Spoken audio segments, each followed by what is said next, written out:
ഗുരുവായൂർ നഗരസഭയിൽ ഭരണത്തിലുള്ളവർ അമൃത് പദ്ധതിക്കെതിരെ ജാഥ നടത്തിയവരാണെന്ന് ബി.ജെ.പി. ദേശീയ നിർവാഹക സമിതി അംഗം കെ. സുരേന്ദ്രൻ ആരോപിച്ചു. ഗുരുവായൂർ നഗരസഭയുടെ വികസനത്തിനായി കേന്ദ്ര സർക്കാർ കോടിക്കണക്കിന് രൂപ അനുവദിച്ചിട്ടുണ്ടെന്നും ആ ഫണ്ട് ഉപയോഗിച്ച് പണിത കംഫർട്ട് സ്റ്റേഷനിൽ അനധികൃതമായി മറ്റുള്ളവരുടെ പ്രതിമ സ്ഥാപിച്ചിരിക്കുകയാണെന്നും അദ്ദേഹം പറഞ്ഞു. പ്രതിമ തകർക്കാനുള്ള സമയം കഴിഞ്ഞുവെന്നും അത് സ്ഥാപിക്കാൻ നഗരസഭയ്ക്ക് യാതൊരു അധികാരവുമില്ലെന്നും കെ. സുരേന്ദ്രൻ വ്യക്തമാക്കി. ഗുരുവായൂർ നഗരത്തെ നശിപ്പിക്കാൻ ശ്രമിക്കുന്ന ശക്തികളാണ് ഇവിടെ ഭരണത്തിലിരിക്കുന്നതെന്ന് അദ്ദേഹം ആരോപിച്ചു. സംസ്ഥാന സർക്കാർ ക്ഷേത്രങ്ങളെ കൊള്ളയടിക്കുകയാണെന്നും സുരേന്ദ്രൻ കൂട്ടിച്ചേർത്തു. ബി.ജെ.പി. ഗുരുവായൂർ നഗരസഭാ കമ്മിറ്റിയുടെ നേതൃത്വത്തിൽ സംഘടിപ്പിച്ച വികസിത ഗുരുവായൂർ സന്ദേശ പദയാത്ര ഉദ്ഘാടനം നിർവഹിക്കുകയായിരുന്നു അദ്ദേഹം.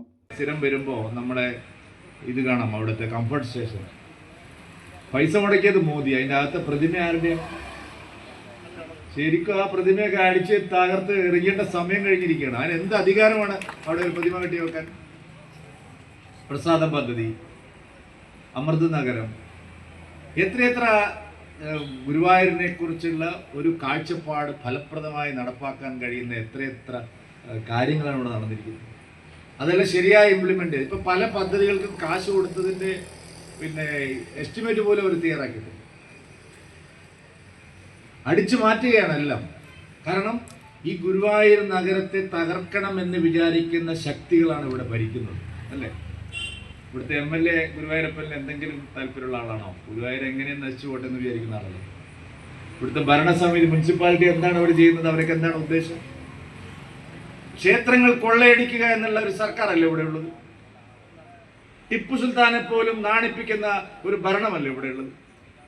തൃശൂർ പാർലമെന്റ് മണ്ഡലം പോലെ ഗുരുവായൂർ നഗരസഭയും ബി.ജെ.പി. ഭരിക്കേണ്ട സമയമാണിതെന്നും അദ്ദേഹം പറഞ്ഞു. ബി.ജെ.പി. തൃശൂർ നോർത്ത് ജില്ലാ സെക്രട്ടറി കെ.ആർ. അനീഷ് ക്യാപ്റ്റനായി.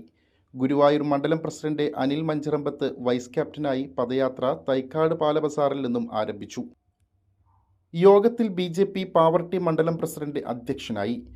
സംസ്ഥാന സമിതി അംഗം ദയാനന്ദൻ മാമ്പുള്ളി, വിപിൻ കൂടിയേടത്ത്, കൗൺസിലർമാരായ ശോഭ ഹരിനാരായണൻ, ജ്യോതി രവീന്ദ്രനാഥ്, കെ.ആർ. ബൈജു, രാജൻ തറയിൽ, ടി.വി. വാസുദേവൻ, സുജിയൻ മാമ്പുള്ളി എന്നിവർ സംസാരിച്ചു.